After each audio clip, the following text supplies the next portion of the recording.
Nat Chat is brought to you by Walters, and Walters is excited to announce that Walters will be having live music this coming Tuesday, August 17th. Join Walters on its streetery for our very own Jack McGowan before the game Tuesday night. Walters also will be celebrating Nat's Night Out at the ballpark with the tasting of some fresh new beers from DC's only LGBT-owned brewery.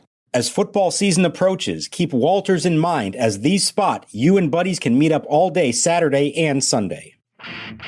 The 2-2. Swinging a long drive straightaway center.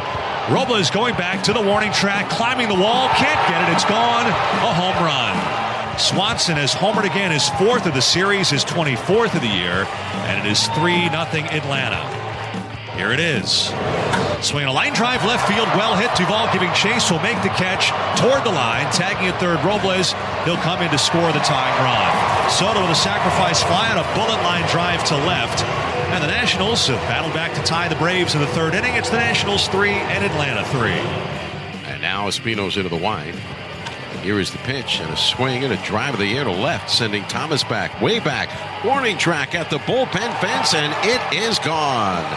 An opposite field home run into the visitors' bullpen for Freddie Freeman. Smith sets, first base side of the rubber. Big lefty checks the runner at second. The pitch. Swinging a ground ball up the third base line. Oh, what a stand by Riley. He spins, he turns, he fires to first to Freeman in time, and the game is over. What a play by Austin Riley. Guarding the line, takes an extra base hit away that might have won the game for the Nationals. Certainly would have scored the tying run. An outstanding backhanded stab.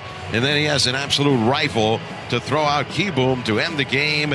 We had to put Joe on the IL yesterday after his bullpen reported that he had some right forearm tightness.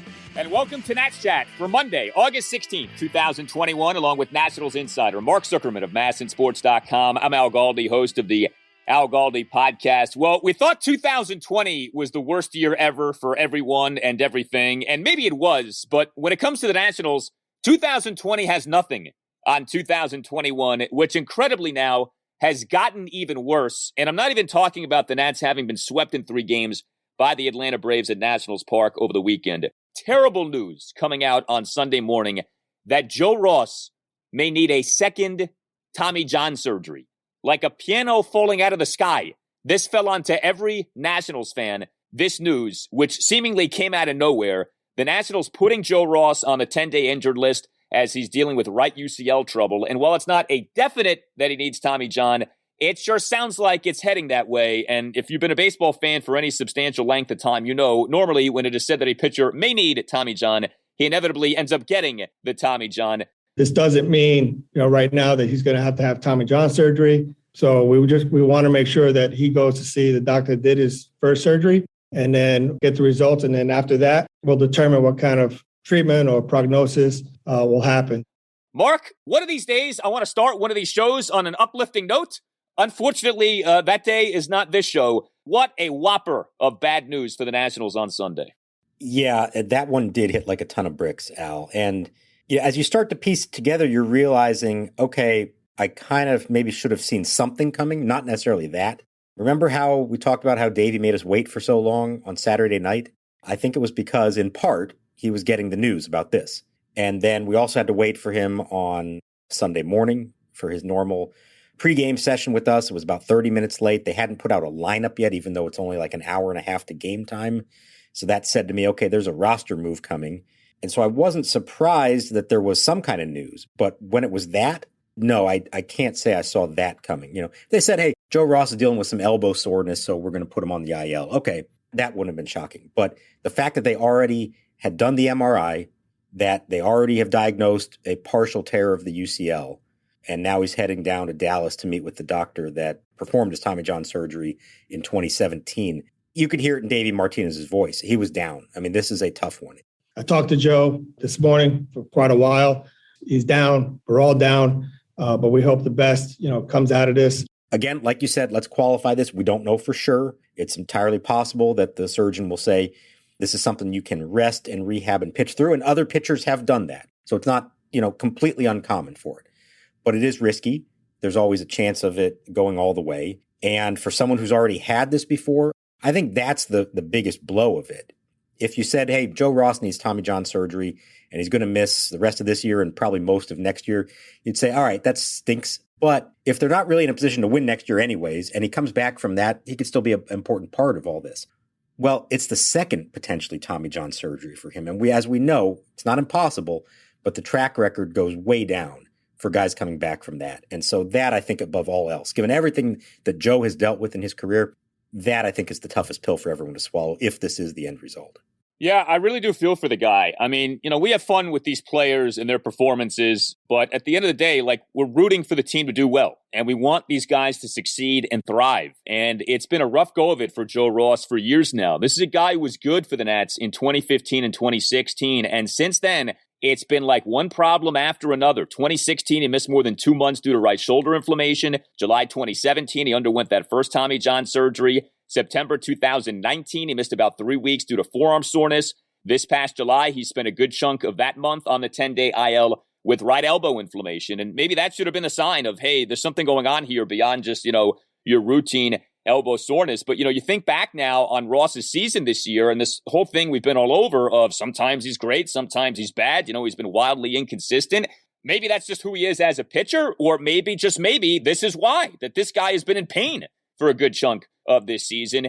And, you take a step back, right? And you take stock of all this, and this isn't really news at this point, but the just complete nightmare for this Nationals rotation this year. The Nationals being now 18 games below 500 is about a lot of things, but if you're trying to itemize those things, you could start with just the complete implosion of the rotation, where the only guy who's been really any good this season, Max Scherzer, has been traded, so, his success is mitigated by that. Steven Strasburg just underwent surgery for maybe the worst single thing a pitcher can have to deal with, thoracic outlet syndrome. Patrick Corbin has the single worst ERA among qualified pitchers in the majors. Eric Fetty has gone from looking like he was blossoming to now having a 5.12 ERA. John Lester during his time with the Nats had a 5.02 ERA, got traded. Paolo Espino's carriage has turned back into a pumpkin. And now you have this Joe Ross news. It's been almost a worst case scenario for every Nationals pitcher this year, save for Scherzer.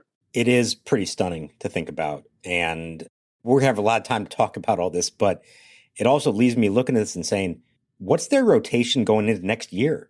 Who do they even have that they know can take the ball every fifth day for them? And I think they may have no choice but to go outside and acquire just a real big league pitcher. Not necessarily because it's somebody they think is going to help them in the long run to win, but just to help them get through every turn through the rotation. It is going to be a scramble, even for the rest of this year now. It's going to be a scramble, and that's tough for everyone. But a couple things here on Joe. You mentioned all the things he's dealt with, and that was one of the first thoughts I had today when the news did come out. And that was, remember a month ago, they shut him down for a little bit because he had some soreness. And they kind of downplayed it, and they said, we were probably planning on giving him some time off anyways this year. They were very mindful all along of his workload after having sat out last year. And they brought him back, and this was at that point coming out of the All-Star break where they were still kind of in the race and still thinking they were contending this year and trying to make that last push before the trade deadline. And don't know for sure. And he was throwing the ball hard. He threw the ball well at times during that stretch. But did pushing him there end up leading to this? And if the team had been a little further back at the time and realized they weren't going to win and they were going to be sellers instead of buyers, the trade deadline, would they have been more cautious with him and not brought him back when they did? And it's like this chain reaction that you could see how it maybe led to all this. Now, he's claiming that he didn't feel anything until his bullpen session on Saturday. So maybe that's true. Take him at his word for it. But it's not that hard to connect some dots here and say that after sitting out last season, having dealt with injuries in the past, having dealt with something in July, I can't say I'm shocked that now something happened. You hope that it wouldn't be this bad, and maybe it still won't be, but it's not shocking that this is where we got to, given the steps that preceded it.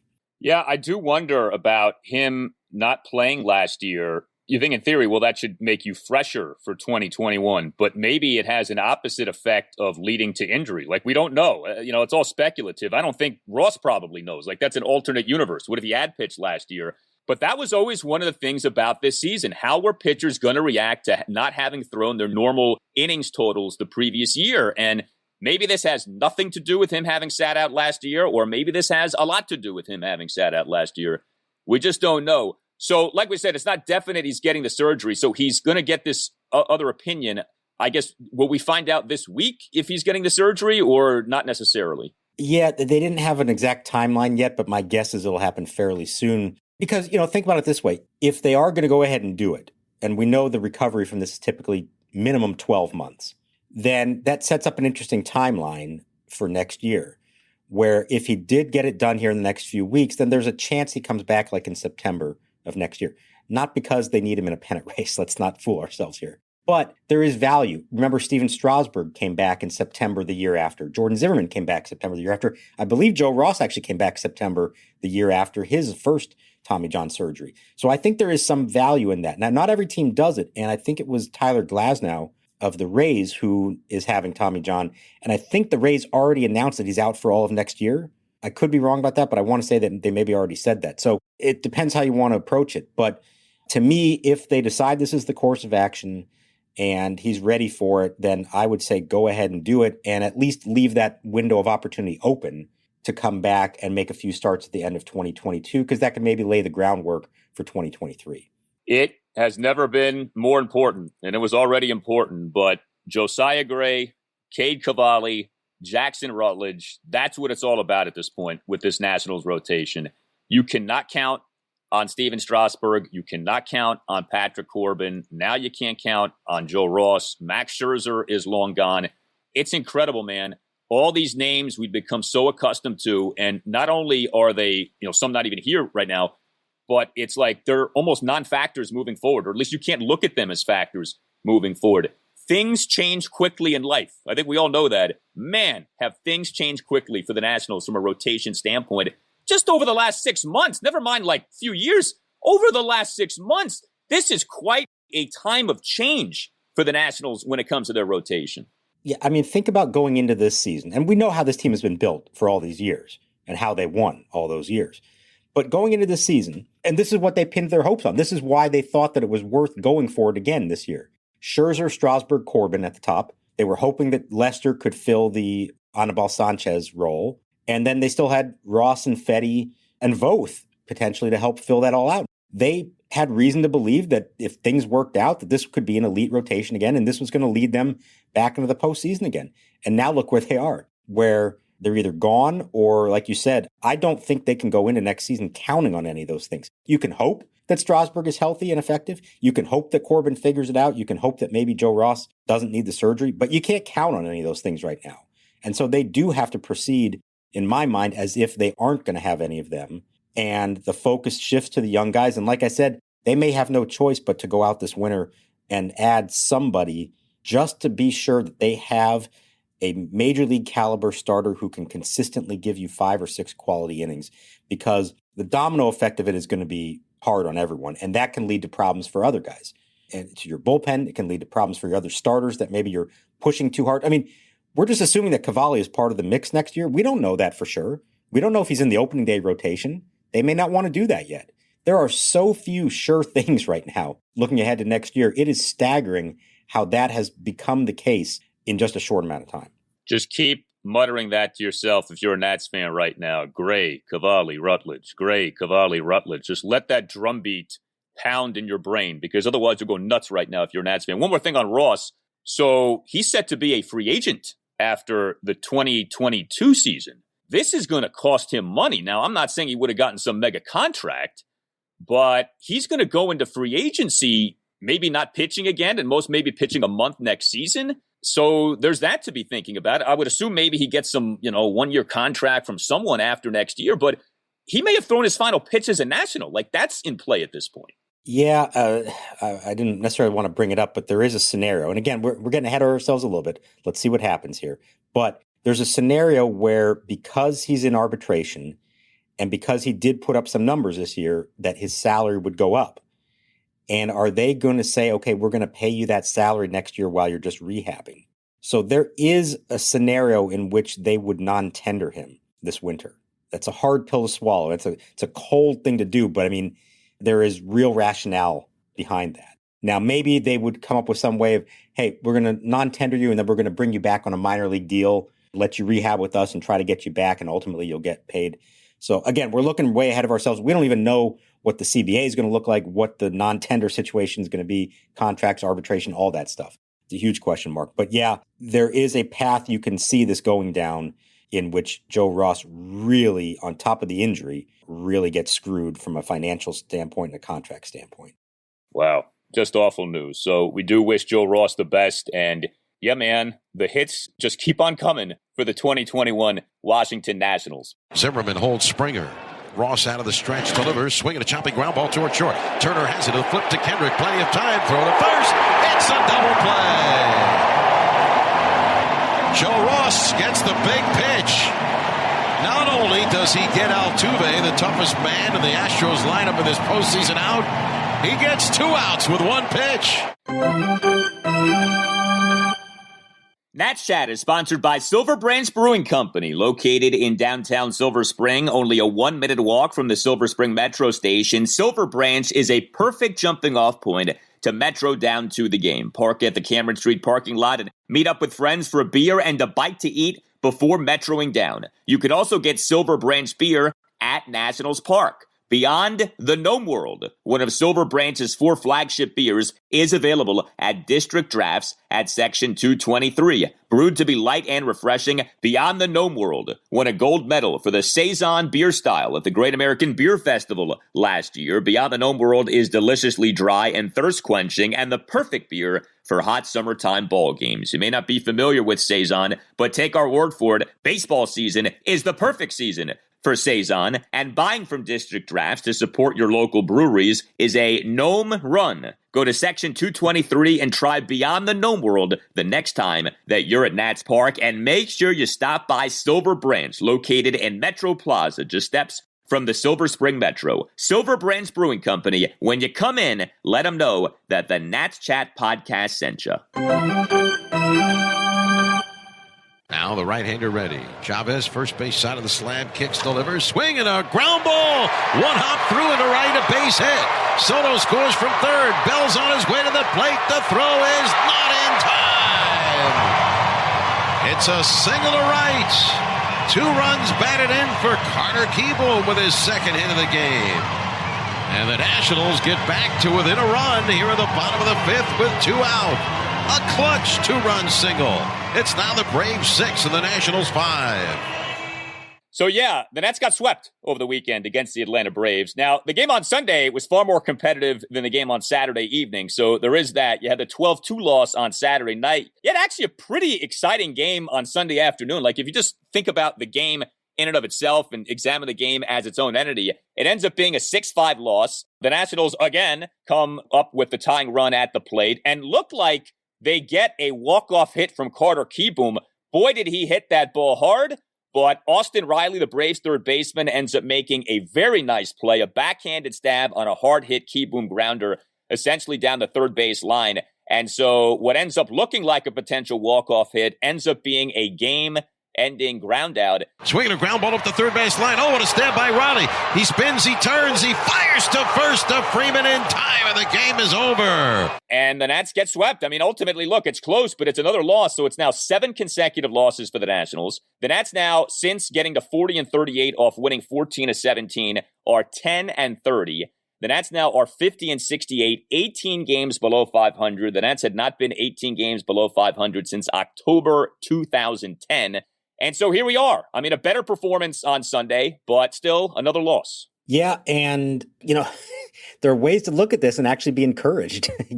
As bad as it is, as bad as the end results are, they are in just about every game. Saturday night was a bad game. They got blown out. But this was, in this stretch of 12 of 13 they've lost, 6 of them have been by 1 run and another 2 by 2 runs.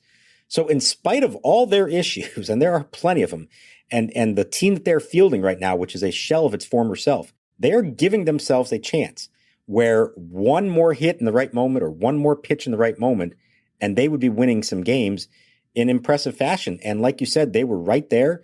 I thought off the bat, I think everybody thought Kieboom might have at least tied the game, if not won the game. It's 103 miles an hour off the bat. And if the Braves aren't playing a no doubles defense, the ball probably gets right down the line. No problem. But that's why you do it, to prevent that and ultimately make the play. I thought Carter had a good day at the plate. The 2-run, 2-out single in the 5th, I thought was a really nice piece of hitting and the kind of thing that we haven't seen as much from him in the past, but we're starting to see more from him. I thought the at-bat in the ninth was good. I thought there were a lot of positive things actually in this game. And a lot of them from like the building block guys, the ones who you want to see this from. Between Kieboom, between Luis Garcia, Lane Thomas, one of the new guys, Victor Robles. There were some good quality at-bats in there, and I feel for them because they deserve to win a couple of these games. I'm not saying they deserve to win a majority of them, but they deserve to win at least a few of them. Their bullpen was good in this game. The lineup kept giving them chances. Like, this felt like one that they deserved to win. Yeah, they didn't actually because of our guy, Paolo Espino, and we'll get to him in just a bit. But I'm with you on Kieboom. You know, he did not do that well in games 1 and 2. He did do well in this game 3 of the series. Some hard hit balls, like you said. The 2-run single was really good. Opposite field was that ball hit. Hit to right field and was hit on a 1-2 pitch. It was good to see that. He had that leadoff single to left field in the bottom of the 4th inning. And, you know, I know you guys brought this up on the podcast for Friday's game. It's kind of worth revisiting here. So the Brave who just scorched the Nats in this series, of course, was Dansby Swanson. The Nats could not get Dansby Swanson out to save their lives in this series. He ultimately, in this series, ends up having really one of like the better series performances you'll ever see an opposing batter have. 7 of 14 with 4 homers, 3 singles, and 9 RBI. And it wasn't that long ago that Dansby Swanson was considered a flop. Like the Dansby Swanson of, say, 2017, 2018 really wasn't that impressive. And it's been kind of a steady climb for Swanson 2019, 2020. And now in 2021, he's got an OPS of 815. And it is a reminder of a guy like Carter Kieboom of, you know, we shouldn't just give up on the guy. And sure enough, he has looked appreciably better as a batter in this latest go-round at the major league level. Now, a lot of his hits are singles, yes, but he's getting a decent number of hits. He's looking more comfortable at the plate. He's hitting balls hard. He's not doomed when he's behind in counts. I do think that's encouraging here. Like, we'll see what the rest of the season shows us. But if nothing else, this has been kind of a sneaky positive development over the last few weeks. It feels like Carter Kieboom may well not be a lost cause and may not be the bust that a lot of people were starting to think that he was. Certainly the viewpoint on him, I think, is a whole lot better today than it was, say, 3 weeks ago. When they made these moves and they said, okay, Carter Kieboom's our third baseman now, let's go see what he can do. Well, we have seen things that we had not seen in the past, and that's good. Now, we need to see it a lot longer. We need to see a lot more of it. We need to see it also in the field, which has still been a bit of an issue, as we've talked about. So there is that. But for a guy who, as far as being a big leaguer, since he debuted being thrown into the fire in 2019 when Trey Turner got hurt, there had been very little, aside from, I think, like his first couple of days in the big leagues when he hit a couple home runs. Other than that, there had been almost nothing that you could point to and say, oh, okay, that's what they saw in him. Wow, I can see it now. And finally, here in the last couple of weeks, there have been a few of those moments. So that's good. The best thing can happen now is for them to keep putting him out there every day the rest of the way. And when you get to the end of the season, you're going to say, okay, we think we have something here. Or, nah, you know what, we really don't have something here. We need to look elsewhere. I think he's taken the right approach to it. We talked to him after the game, and I was actually impressed with the way he handled all this and saying that he understands they all want to win these games, and this is hard for them. But they also understand that it's about the process now. You know, we realize what's going on. We're not naive in that manner. So as a whole, we're all ultimately trying to get better every single day. And every day we can make a little stride and to make some sort of improvement. And that if you keep the process going, the results will happen. So for someone who has been dealing with a lot the last few years and had all the expectations in the world heaped on him and had not lived up to them, I'm actually impressed with the way it seems like he's handling the situation. And you hope that in the long run, it's best for him and for the team. Yeah, it's funny with Kieboom because in his very first major league game, he homered. In fact, he homered off the ex-Nat Craig Stammen, and then he homered later in that series. And so you were like, wow, this guy's legit. And things really calmed down for him beyond that point, and really had calmed down for him since then, up until these last few weeks. And he's looked better, at least offensively. So it was nice to see that. You mentioned Victor Robles. Robles ends up having a nice offensive series. He did have the defensive screw-up in Game 2, but Victor Robles, who was out there in every game of this series as the Nationals' leadoff batter and starting center fielder, I like that from Davey. Let's keep seeing that. He ends up going 5 for 14 with 2 doubles and 3 singles in the series. 2 more doubles for Mr. Doubles, Victor Robles. All he does is hit doubles. He had a ground rule double in this game on Sunday, a 2-out ground rule double to the left center field gap on an 0-2 pitch in the bottom of the 6th, and he had a 1-out RBI single to left field on a 1-2 pitch in the Nats 3-run third. So is he coming around? Who the heck knows? I mean, the overall numbers on the season for him are still bad, but that was good to see. Luis Garcia had a pretty nice series, 2 for 3 with 2 singles in game 1, 1 for 2 with a single, and a couple of walks in game 3. Now, Luis was the starting shortstop in this game on Sunday. Did have a throwing error in the game. The 1-1. Ground slowly left side into the shift, and cutting in front, Garcia of Sanchez. A low throw. Bell can't scoop it. Well, there was a little bit of a traffic jam there as Garcia and Sanchez both went for the ball. Garcia, the shortstop, cut in front of him and then threw off balance low to Bell, who couldn't pick it. And so Garcia picks up an error. And that was kind of an odd moment because you almost had an infield collision. He and Adrian Sanchez, I don't know, one of them had to decide who's going to get the baseball. They almost collided into each other. And then Luis had a bad throw on that play. But Luis ended up with 3 hits in the series. Yeah, and 2 walks, which I like to see. They want to see a lot more of that from him. And that play in the field was a weird one, and it does kind of remind you at times that if you're going to shift as much as they are, you had 2 guys essentially playing the shortstop position, and a ball that was hit to is basically where the shortstop would normally play. It's a routine ground ball. There's only one guy there, it's an easy play. But because all of a sudden there's 2 of them, and you're probably not used to that, here's what happens. But I think also that was instructive of, Garcia has played almost exclusively at second base since he's been up here. Escobar got this game off, so they moved him over to short. Maybe it's ultimately best for a young kid to have one position and stick with it. And maybe they really do believe ultimately that he's best at second base. And so just stick with that. Even if Escobar needs a day off, you could play Sanchez there instead. A little bit of an ugly moment there. And I can't say I'm surprised given who it was and the situation they're in. And real quick on Robles, because I want to mention that the RBI single in the 3rd inning, that was the most impressive one to me. He gets started off with a couple of curveballs. He's down in the count. He fouls one off. He fouls off another pitch. And then he gets him to throw a fastball. And that's what he hit for the single. He fought through the breaking stuff that, he usually has trouble with. And he kind of forced the pitcher to throw a fastball. And that's what he delivered on. That's the kind of at bat they need to see from Victor Robles way more than we have. So that was a really nice sign to me.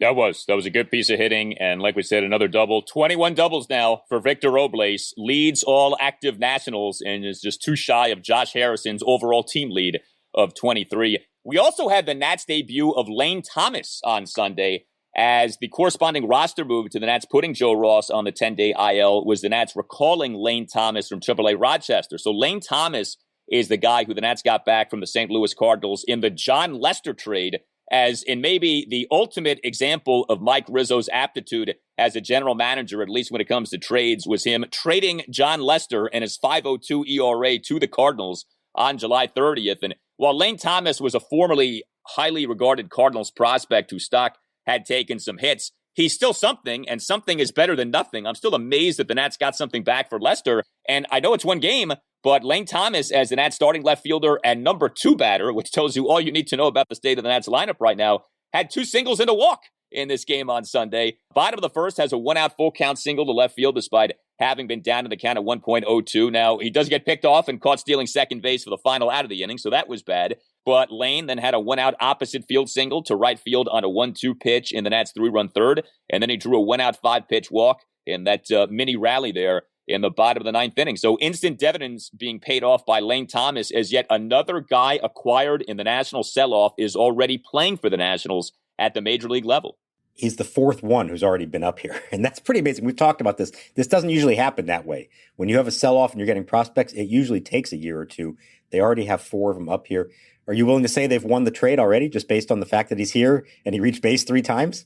I am. That is a victory for Mike Rizzo. Okay. All right. There you go. So they're going to get more of a look at him. I think he'll be here, if not for the duration, close to it, provided they can afford the roster spot. He is a right-handed backup outfielder, something they have been missing all along. I think he is going to get opportunities, especially against left-handers. And let's see what they got. Maybe it is something, if nothing else, the fact that they were able to turn John Lester into someone who could theoretically be a piece of the future here, that made that a great trade in my mind. I know we've talked about it. Good start for him. Let's see what else he can do.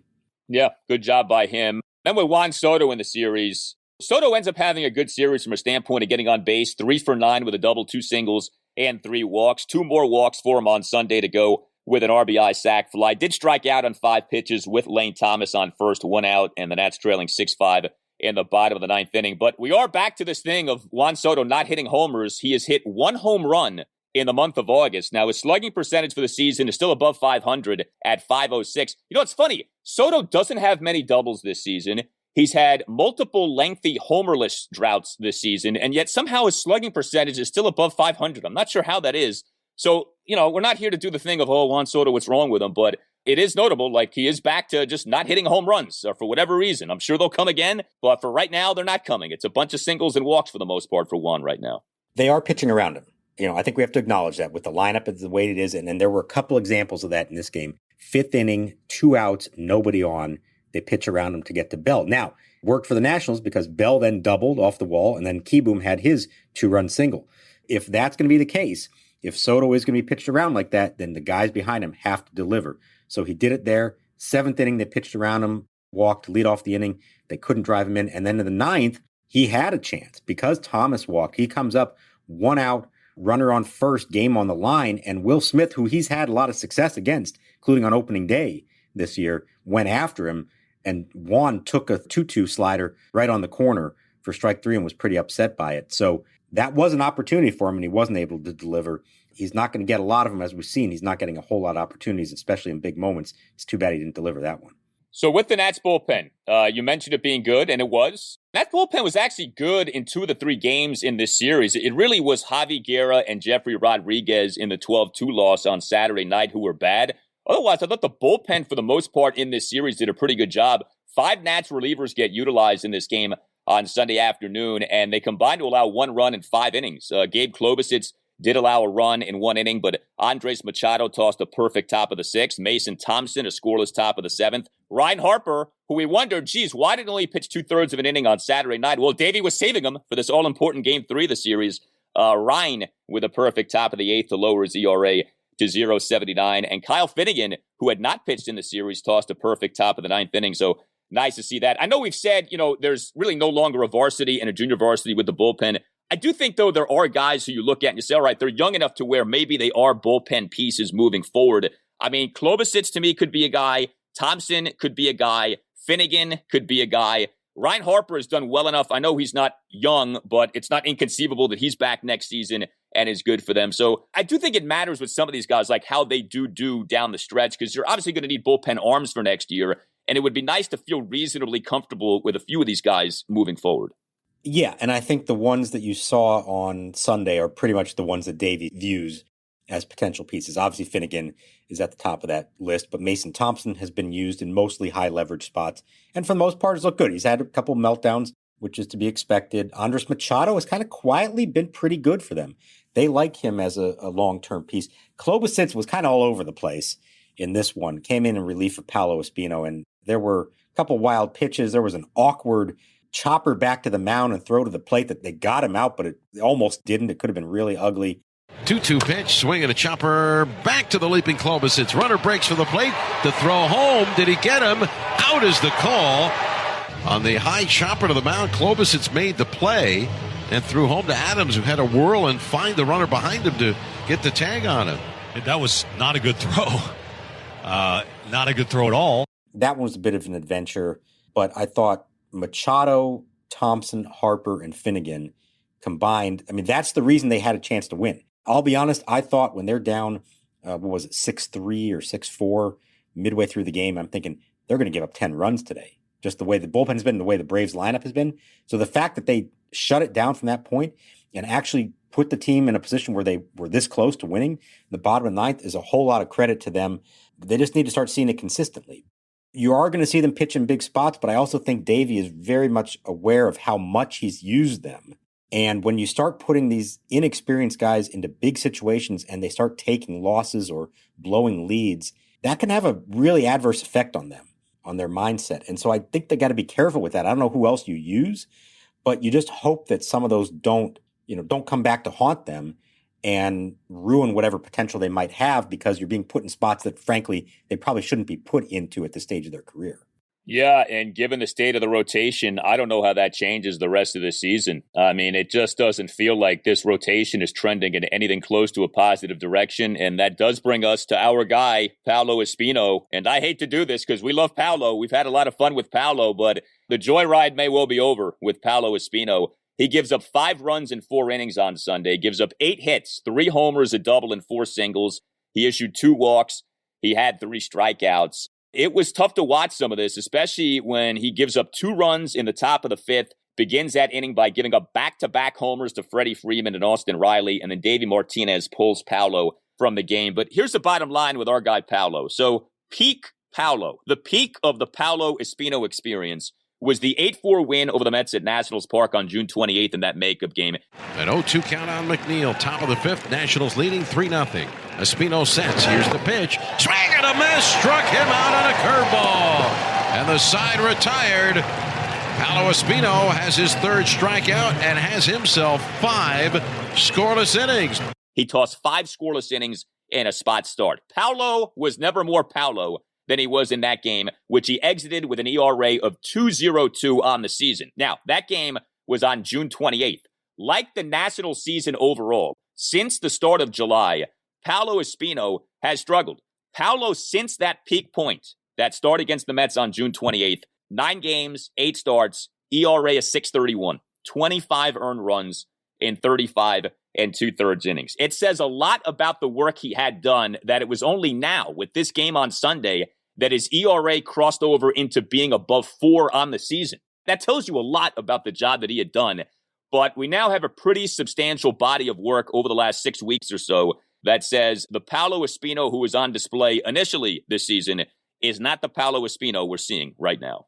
So I think if I can interpret you, what you're saying is that if we have one thing to point to as the reason for the Nationals' collapse, the great collapse of 2021, it is the collapse of Paolo Espino from elite secret weapon to very hittable back end of the rotation starter. That's what started everything. That was the spark that started the fire. The fall of Paolo, yes.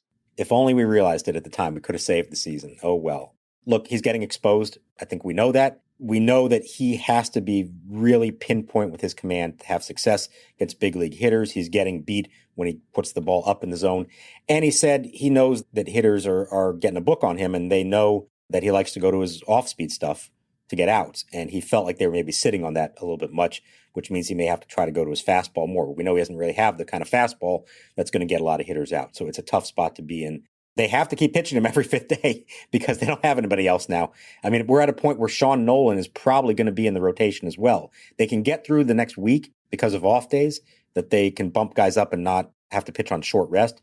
But eventually they need a 5th starter. And at the moment, it's probably Sean Nolan, which means Espino's in the rotation, Corbin's in the rotation, Fetty's in the rotation, Josiah Gray's in the rotation. This is who they are now. And it's going to be difficult to watch at times. That's also a reason why, to get back to what we talked about with the bullpen and how much they've been used. I know a lot of people, myself included, were wondering, in the bottom of the 4th, the Nats had 2 runners on, 2 outs, and Espino coming up to bat. And Klobuchar was already warming in the bullpen. And there was a thought, hey, go ahead and pinch hit here, take your shot. And he didn't. And he ends up giving up back-to-back homers to start the 5th, and he brings in Klobuchar anyways. So why bother with that? And the answer from Davey, twofold. First, he said if the bases were loaded, he would have treated it differently. But because there's only 2 on and 2 out, didn't feel like it was worth the shot. And it ties into understanding how much they've asked of the bullpen. He said they cannot keep asking their relievers to give them 15, 18 or more outs a game. At some point, starters have to go deeper. And so he tried to do that with Paolo, and it did not work out. But it's why he and these other guys are going to keep pitching every 5th day and probably have more rope than they should because they've got to save the younger arms. They just have to do that. Yeah, you cannot judge Davey's strategy in the normal way the rest of the season. It's not the same. You have to look at it through the prism of, this retool and the state of the bullpen and what's going on in the rotation right now. I mean, what's the over-under on how many more times this season a national starter pitches at least 6 innings? Like, realistically, how many more times this year is that going to happen? 4, 5, 8? What are we looking at here? I mean, I would take the under on whatever the number is. It just feels like every game is kind of the same thing, 4 or 5 innings, and that's it. That's a tough spot and something that we just have not seen here. We really have never seen this, not in a very long time. And maybe it does mean that someone like Corbin, even if he struggles, is going to have to be pushed to get to 100 pitches, no matter what. Maybe Fetty, same kind of thing. They may have no choice but to do that because the alternatives are not there. And Josiah Gray is going to be the one to watch every 5 days, and everyone else is not going to be the one to watch. And that's a really, really discouraging thought for what the rest of the season is going to be like. It's like Serenity Now in Seinfeld. Just keep saying it. Gray, Cavalli, Rutledge. Gray, Cavalli, Rutledge. Yeah, and you know what Serenity Now leads to? Insanity later. Serenity now! Serenity now! What is that? Doctor gave me a relaxation cassette. When my blood pressure gets too high, the man on the tape tells me to say, Serenity now! Are you supposed to yell it? The man on the tape wasn't specific. Tickets for the remainder of the 2021 Fredericksburg National season are on sale now. They have promotions for every night of the week like $2 Tuesdays, Thirsty Thursdays, Firework Fridays, and Giveaway Sundays. If you can't make it to the game in person, you can listen to a free online radio broadcast on the Fred Nats Baseball Network or watch a live video stream with a subscription to MILB.TV. Stop by the box office or visit frednats.com for ticket information and see the future stars of the Washington Nationals today. You can always email us at the Nats Chat Podcast, natschatpodcast@gmail.com. We got this interesting email from Chris Wilson. He writes, Alan, Mark, if the Nats are fully committed to letting the kids play and getting a full assessment of their potential, wins and losses be darned, then why not hit Kieboom and Garcia at the top of the order ahead of Soto? Doing so maximizes their total number of plate appearances for assessment and could even provide them better pitches to hit. Seems a waste to have Escobar hitting number 1 or number 2. It's been more number 2. We learn nothing there, and he is not the future. You can argue it makes sense to keep Robles at leadoff in the remaining weeks to see if he is a leadoff hitter, but then at least one of Kieboom and Garcia should hit number 2. Have them hit number 2 and number 3, and let Soto hit number 4. Why not? Nothing to lose, ? Curious of your thoughts. I think that's a really interesting question. I would not be against doing those things. I want Robles to stay in a number 1 spot, but I do think we're going to get to a point where batting the Alcides Escobars and the Lane Thomases in the 2 spot kind of be like, especially with Escobar, what are we doing here anymore? Okay, like it's one thing if Escobar's getting a bunch of hits like he has been, you say, all right, but as that starts to dissipate, I think they do need to entertain, Kieboom or Garcia in that number 2 spot. I think Chris is onto something with that. I get the thought there from him, but here's what I would say. You ultimately want to put these guys in spots that you think they project to in their careers. And I'm not sure they view either of them as a top of the order hitter. I think Kieboom hitting 5th, which we saw here against the lefty, was a good spot for him because with Soto and Bell in front of him, he's going to get chances to hit with runners in scoring position. That's exactly what happened in Sunday's game, and I thought he responded well to it. In Garcia's case, he's such a free swinger and has shown some flashes of power. I don't necessarily get the sense. I know he hit leadoff at AAA, but I don't know that they view him as a top of the order hitter. And so are you benefiting him and the organization's development by putting him into a spot that, first of all, he may not be ready for, but even secondly, that may not be where he winds up, even if he is a long-term big leaguer. So I don't necessarily know about that one. I think Soto should stay 3rd. I have no problem with that. Bell should hit behind him as the best protection for him. I'm fine with that. You could argue Soto 2nd and Bell 3rd. That's fine. You want to do that and give them more bats and then bump everybody else up from there. But given what the options are, I can't fault Davey for doing what he's doing. And I don't know that just because somebody is young and you want to look at him doesn't necessarily mean that you bump them up to the top of the lineup. Because if that's not ultimately where you think they're going to hit, then they're not going to benefit from hitting in that spot. Yeah, I guess I would just say this. It's really kind of pointless to keep going down the Alcides Escobar path. Like, it is fun that he does what he does. But at some point, we have to say, all right, if you don't plan to have him back next year, and maybe they do, maybe they're like, hey, he's going to be back with us next year. But if they don't, then you are kind of wasting your time having him bat 2nd. Because if he's gone a year from now, we'll look back on some of this and be like, what was the point of that? Like, it's like the stuff we talked about with, like Gerardo Parra, right? Like, well, okay, like it's fun and nice, the Baby Shark stuff, but like get other people at bats in left field. Like, especially now that Lane Thomas is up, to me, left field should be Lane Thomas, maybe a little bit of Yadiel Hernandez, and I guess occasionally Parra. But otherwise, even Andrew Stevenson, like let some of the younger guys go out there and see what they can do. And I know it goes against the way Davey Martinez likes to manage, but I think that's something to be considering as the season goes on. Well, you tell us what you think. Keep the feedback coming. You can email us, like I said, natschatpodcast@gmail.com. You can send us a voice memo as well. We are continuing to solicit your memories of the 2019 Nationals postseason run. A, because you, the Nats fan, were never given a proper victory lap last season. And B, we know all the good vibes we can get here as this National season continues to go as it is going. You can tweet us as well at @Nats_chat. Please, if you don't already subscribe to the podcast, consider subscribing to the pod. Doing so costs you nothing and helps us out a lot. Also, if you haven't already, please give the podcast a 5-star rating and just write like a 1 or 2 sentence review. Doing those things helps out the podcast a lot. You can get yourself a Nats Chat Podcast t-shirt as well by going to natschatpodcast.square.site. All Nationals radio highlights on Nats Chat are courtesy of 106.7 The Fan, and we will leave you with another very good voice memo from a Nats Chat Pod listener, Chip Lazenby, with his memories of the Nationals' 2019 postseason run.